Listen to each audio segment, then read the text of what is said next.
Ganda ng panahon, no? Tara, sirain natin. Magbukas tayo ng prismatic.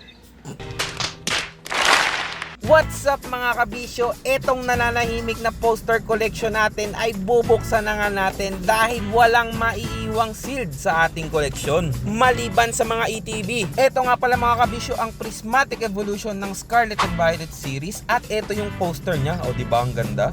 Meron siyang kasamang tatlong promo cards na sila Jolteon, Flareon at si Vaporeon na siya namang pasok na pasok sa ating mga koleksyon. At syempre ang sumpa ang tatlong Prismatic Evolution Booster Packs. Kaya let's go mga kabisyo! Swerte malas, buksan mo na yan. Oh yes.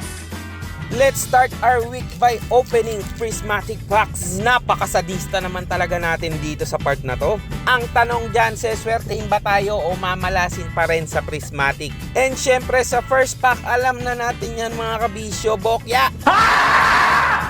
Diyos ko naman, nakakapanghina. Second pack na kagad tayo mga kabisyo. Actually, napakababa ng expectations natin sa Prismatic dahil naman sobrang pangit ng pull rates dito. O, diba, may nakuha pa tayong Pokeball Holo Carmine at yung ating last card ay yung regular EX na Lucario. Diyos ko, ang asin!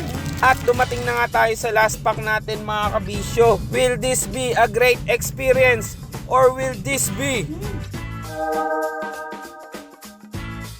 Uy! Uy! Tama kayo nang nakikita mga kabisyo. Kulay gold nga yun at may tatlong stars. Hyper rare na this. Pikachu? Tingnan natin. Pikachu. Ano? Shit, sana Pikachu. Pikachu. Ah, your lips. Walang bakal na dahon. At naka-double hit pa nga tayo ng full art brushes, di ba? Napakagandang experience natin dahil first time natin makapull ng gold card or yung hyper rare card. Yun lang, bye-bye!